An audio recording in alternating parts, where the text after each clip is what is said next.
한 사람, 순수한 사람들의 공통점은 그렇지 않은 사람들은 그저 그렇게 넘기는 작은 것인데도 감탄을 잘하고 감사를 반드시 하는 점입니다. 남을 배려하는 것을 중요시하는 사람 역시 다른 사람의 아주 작은 선물을 받거나 도움도 그냥 지나치지 아니하고 크게 감동하고 고마움을 표시하는 점, 그 점이 다릅니다. 요즘 관광지를 가면 스마트폰으로 사진 찍는 분들이 많습니다. 소위 말해서 인증샷으로 쓰기 위해서 나 여기 다녀왔어 이것을 이제 알리는 거죠. 또 식당에 가서 맛있는 걸 먹어도 꼭 사진을 찍는 경우들이 참 많습니다. 내가 여기 와서 이거 먹었어 이걸 알리는 거죠.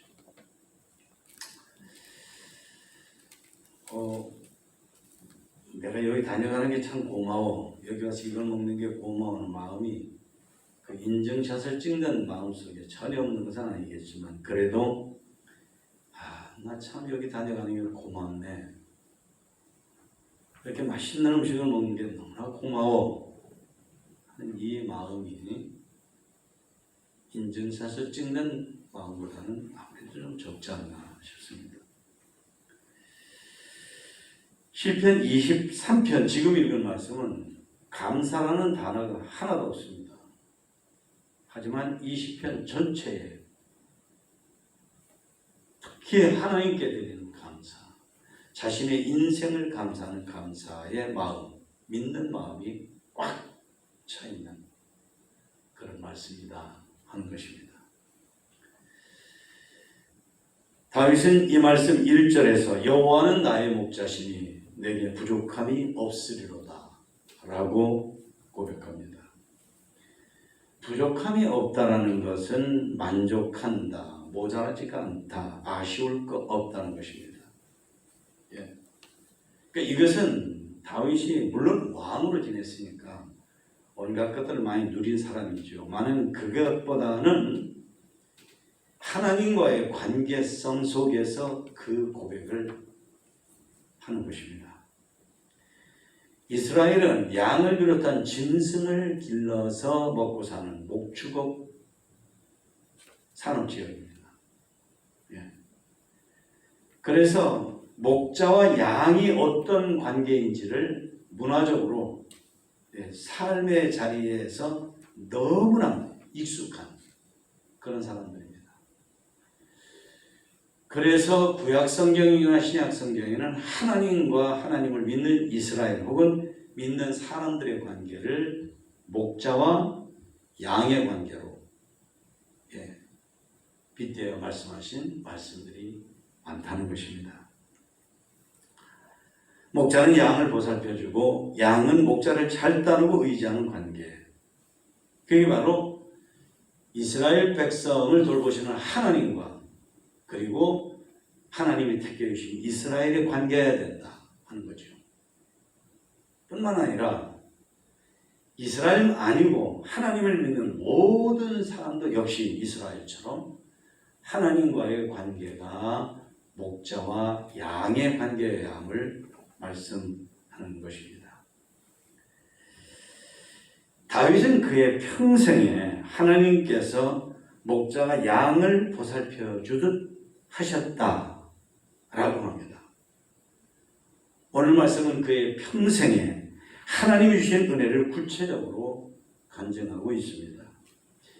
양에게 푸른 풀밭을 이렇게 마련해 주듯이 보살펴 주셨다고 해요. 또 목자가 양에게 쉴 만한 물가로 인도해 주는 것처럼 역시 배려해 주셨다고 간증합니다. 다윗의 영혼이 지치고 힘이 들고 아플 때 그때 소생시켜 주셨다고 고백을 합니다. 목자가 양을 안전한 생명길로 이끌듯 그렇게 의의 길로 이끌어 주셨다고 합니다. 바위 틈에 빠진 양을 지팡이로 이렇게 끄적을 해주는 것처럼 그렇게 인생의 궁지에서 빠져 있을 때 하나님이 건져주셨다라고 말을 합니다. 양들이 갈 곳을 막대기로 가르쳐 주듯이 인생의 갈 길을 하나님께서 그때마다 지시해 주셨다라고 하는 거죠. 맹수들이 건들지 못하게 보살피듯이 원수들이 보는 데서 한 상을 차려주셔서 아주 극진하게 대접해 주시고 맛있게 먹으라고 해주셨다는 겁니다. 왕이나 제사장을 임명할 때 기름을 붓죠. 이게 아무나 하는 게 아닙니다. 아주 특별한 것인데 하나님께서 다윗 자신에게 그렇게 기름을 부으셨다라고 고마워합니다. 다윗을 비참하게 만들려고 하는 이들이 많았지만 결국은 다윗의 손이 승리의 축배를 들도록 해주신 분이 하나님이시고 인생의 목자이신 하나님의 선하심과 인자하심은 불변하는 평생 은혜이셨다. 어느 한 일주간, 한 달 혹은 1년, 10년이 아니라 평생 은혜로 하나님께서 다윗을 사랑해 주시고 보살펴 주셨다.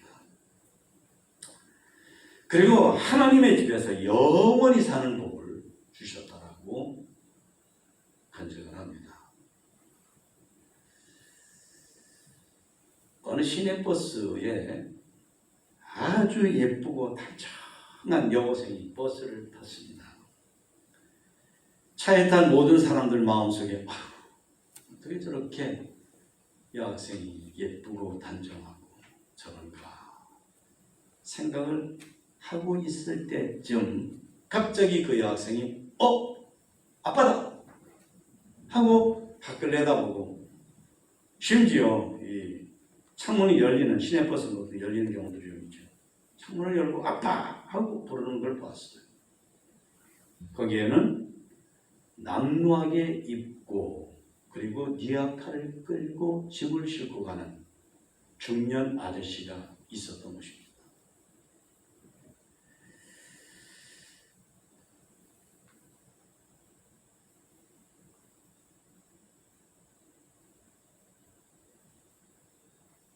왜 저럴 수 있지? 하는 생각을 버스를 탄 대부분의 사람들이 생각하는 것입니다. 누가 가르쳐줘도 모른 척 할 수도 있는데 조금도 거리끼지 않아요. 낙노한 작업복을 입고 미아카를 끌고 짐을 싣고 낑낑거리고 가시는 자기 아빠를 아빠다! 하고 아빠! 하는 것을 보고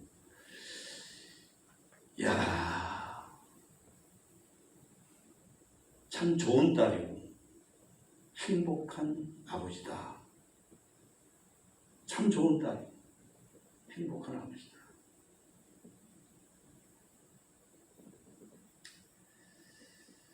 진실한 신자는 그 여학생처럼 내게 주신 하나님의 은혜를 언제 어디서든지 그 누구의 눈치도 보지 않고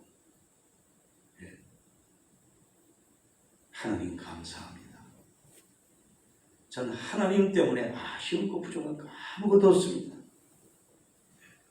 하나님이 저의 하나님 되어주시니까 저는 그게 최고입니다. 그럴 수 있으셔야 된다 라고 확신합니다. 양은 동물 중에 가장 자기 방어 조건이 없는 동물입니다. 순하고 남을 공격하는 뿔이나 이빨이나 발톱이나 가시 이런 게 없습니다. 사슴이나 토끼 이런 것처럼 재빠르지도 않습니다. 머리 회전도 느립니다. 머리가 나쁜 거죠. 그러니까 목자의 보살핌이 절대 필수입니다. 만약에 목자의 보살핌이 없으면 그냥 맹수의 먹잇감이 되는 거죠.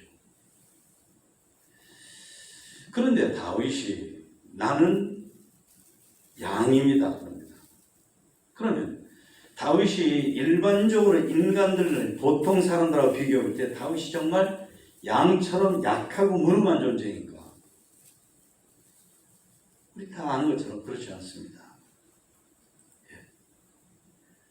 골리앗을 때려 누이고 이 곰과 늑대 이런 사나운 맹수들을 때려 눕히고 그래서 자기 양무리들을 지켜준 사람이 바로 다윗입니다. 1000명, 10,000명, 10만 명 군인들을 진두지휘해서 그래서 전쟁을 승리로 이끈 백전백승이라고 할 만큼 전쟁을 잘한 장수 사령관이 다윗입니다. 이스라엘 역사에 다윗이라는 사람이 다스릴 때보다 태평성대 국태 민안을 누린 적이 없습니다. 최고의 탑 리더입니다. 정치적인 수완이 보통이 아닙니다. 사람들을 결속하고 조직하고 이끌고 천재입니다. 음악을 잘하고 글 쓰는데 천부적인 사람이에요. 결코 다른 사람하고 비교할 때 양이라고 할 만큼 약하고 능력 없는 존재가 아닙니다. 그런데 그는 분명히 나는 양입니다 라고 하는 거예요. 뭐죠? 하나님과의 관계에서 그렇다고 하는 것입니다. 하나님과의 관계에서 나는 양입니다. 그러니까 자기가 골리앗을 때려 누이고 전쟁을 잘하고 정치를 잘하고 음악을 잘하고 글 쓰는 재능이 특출하고 사람 이끄는 리더십이 있는 이 모든 것 이게 전부 다 하나님이 자기를 도와주셔서 그렇다는 겁니다. 애시당초 내가 잘난 거 하나도 없습니다. 하나님이 만들어주지 않으면 나라는 존재는 없고 하나님이 나를 도와주시지 않으면 나는 무엇도 할 수 없고 하나님이 내 편이 아니셨다면 난 누구도 이길 수 없는 그런 사람입니다 라고 하는 거예요. 철두철미가 그것을 믿는 사람입니다. 철두철미가.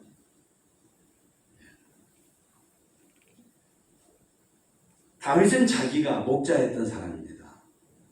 그리고 자기가 돌보는 양이 있던 사람이에요.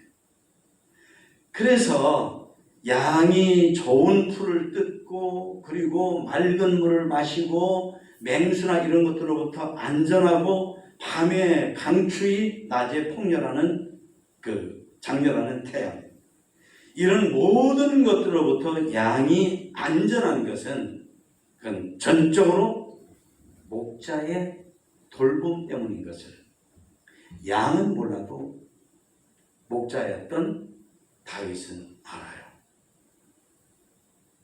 그러니까 그 등식 그 관계 거기에다 그대로 맞춰 볼 때에 내가 돌봐서 안전했던 양처럼 하나님이 나를 돌봐주셔서 나라는 존재가 이렇게 있는 거다 하는 것에 조금도 의심이 없었던 확신 가득 찬 인물이 다윗이었던 것입니다. 그래서 자기는 다른 무엇은 아니어도 목자이신 하나님의 양으로 사는데 만족하고 그게 최고. 그러면 더 이상 부족한 게 없다. 그러니까 지금 우리말로 말하면 나는 내가 하나님을 믿는 교회 다니는 사람인 것, 신자인 것. 이거 외에 내가 견눈질할 게 전혀 없습니다.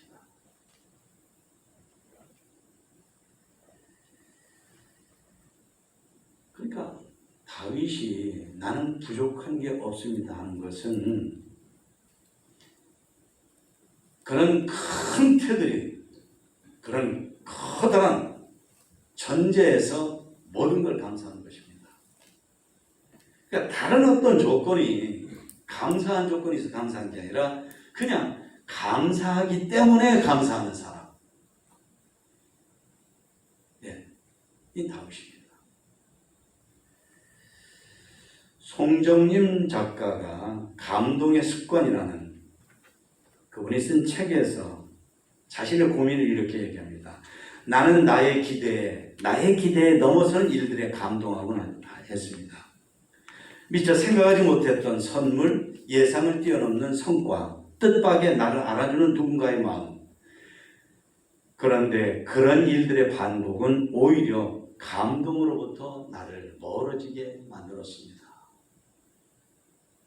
나이가 들어가고 예전보다 조금 더 많은 것을 가지게 되면서 그렇게 서서히 감동하는 것들로부터 멀어져만 갔습니다. 예전에 나를 감동했던 그 많은 일들이 무료한 일상처럼 지나가고 있습니다. 전부 다 정말 밀도 높게 감사를 해야 되는데 좋은 것만 감사하는 것이 버릇이 되어가지고 내가 볼 때 좋은 것이라고 생각하지 않는 것은 다 그저 그런 것을 넘기는 아주 나쁜 습성이 모든 사람들 속에 자리 잡아 가고 있는 것을 얘기해 준 거죠.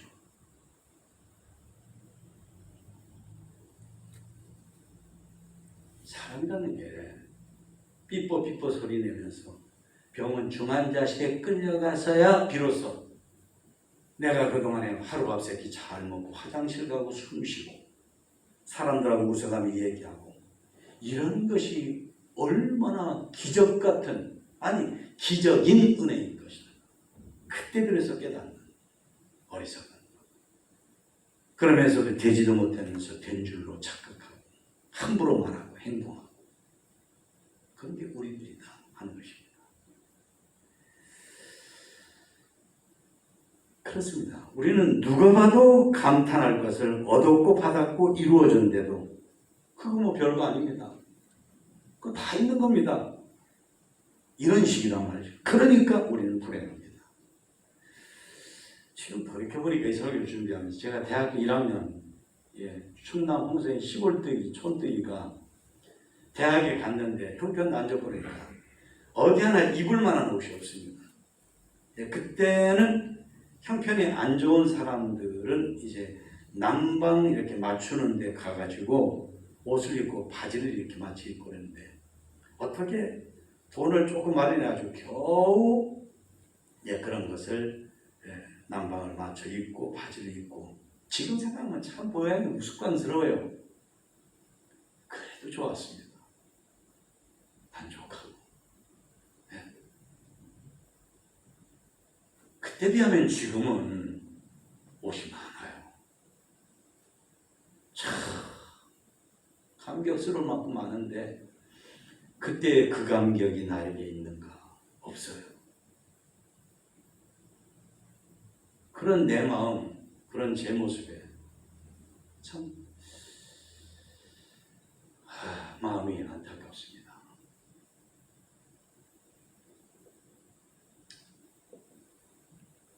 윌리엄 아서 워드라고 하는 분은 감사를 느끼지만 표현을 하지 않는 것은 포장을 해놓고 주지 않는 것하고 똑같다.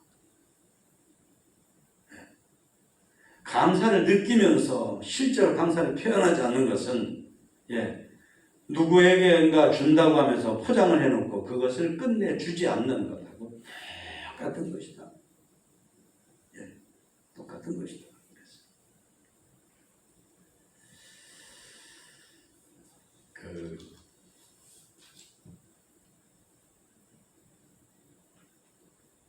지난 8월 달입니다.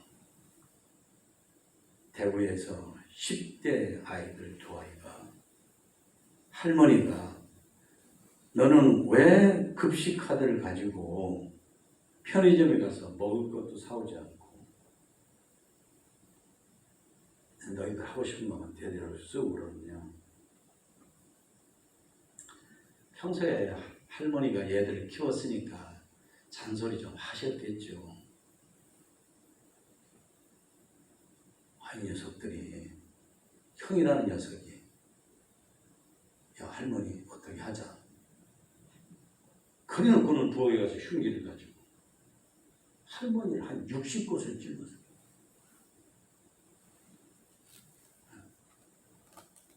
할아버지가 야 할머니 피곤인데 안 되겠다. 병원에 데려가자. 그러니까 할아버지도 같이 가야죠.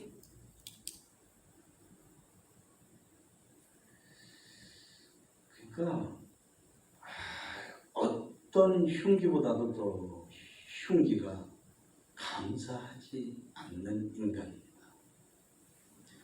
원자탄보다도 더 파괴력이 큰 그런 존재가 감사하지 않는 사람이다. 원자탄은 내버려두면 그냥 있는 물건입니다. 흉기도 감사할 줄 모르는 악한 자의 손에 들려지기 전에는 그냥 있는 물건이고 누가 쓰면 사람에게 편리함을 주는 도구죠. 그러니까 어떤 흉기보다도 흉기가 사람이고 감사하지 않는, 어떤 폭탄보다도 더 무서운 파괴력을 가진 존재가 사람, 감사하지 않는.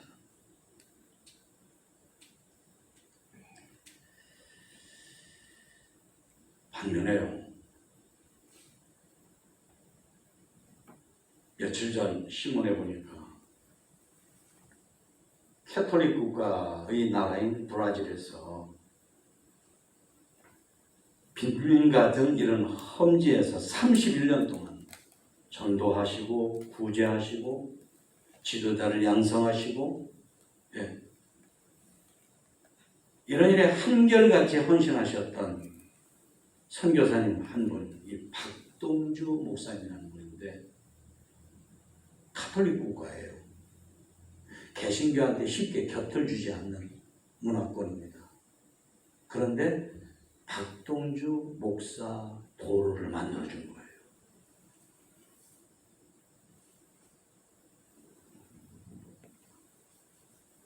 저는 거기에서 박동주 목사님의 그 헌신도 끈끈하게 느꼈지만, 뜨겁게 느꼈지만,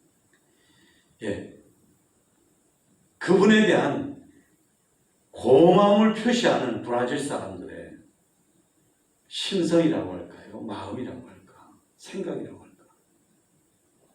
이게 참 소중하다 하는 생각이 저도 들었습니다. 그러니까 감사하지 않으면 대구의 그 두 아이, 만약에 그 아이들이 감사했더라면 그럴까요? 전혀 그렇다고 상관없는 너무나 착실하고 너무나 사람들에게 행복을 주는 사람이 될 수 있는 거죠. 그런데 한 사람의 인격에서 감사만 싹 빼놓으면 그렇게 흉측하고 무서운 존재가 됩니다. 그런데 우리는 겁없이 감사 없이 사는 것을 우리가 연출을 하는 거예요. 감사 없이 사는 사람의 모습을 무대에서 배우들이 연출하는 것처럼 연출을 하려고 하는 거예요. 더군다나 우리는 가장 좋은 목자가 되어서 우리의 전 존재, 우리의 인생 전체를 잘 보살펴 주시는 하나님의 보살핌을 받는 다윗이 나는 하나님 앞에 양 같은 존재로 살기 원합니다 하는 그와 같은 우리들인데 우리가 그러고 있다. 끊어야 됩니다.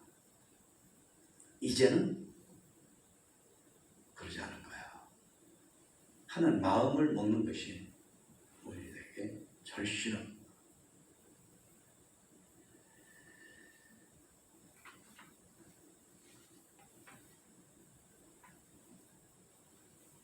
내 영혼아 여호와를 송축하라. 내 속에 있는 것들아 다 그의 거룩한 이름을 송축하라. 송축이라는 것은 하나님께 드리는 감사를 노래로 표시하는 게 송축입니다. 감사하는 노래, 감사하는 찬송이 송축입니다. 내 영혼아 여호와를 송축하며 그의 모든 은혜를 잊지 말지어다. 그가 내 모든 죄악을 사하시며 내 모든 병을 고치시며 내 생명을 파멸해서 속량하시고 인자와 긍휼로 관을 씌우시며 좋은 것으로 내 소원을 만족하게 하사 내 청춘을 독수리같이 새롭게 하십니다.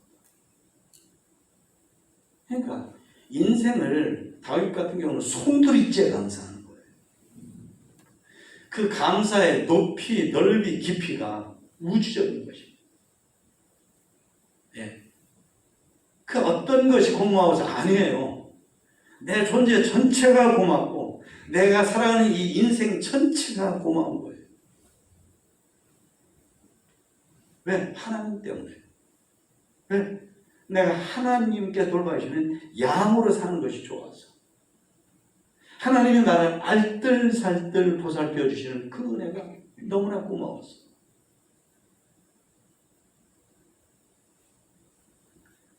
저 여러분 모두가 오늘 이 말씀을 대하면서 다윗 같은 하나님과의 관계성 속에서 다윗처럼 나는 부족한 거 없습니다. 다 됐습니다. 더 바랄 거 없습니다. 내 하나님 한 분이면 되고 내가 그분이 돌봐주시는 양이면 그걸로 끝난 겁니다. 마음으로 감사, 입술의 언어로 감사, 내 행동으로 감사. 감사하시는 저도 되고 여러분도 되시기를 주님의 이름으로 축원합니다.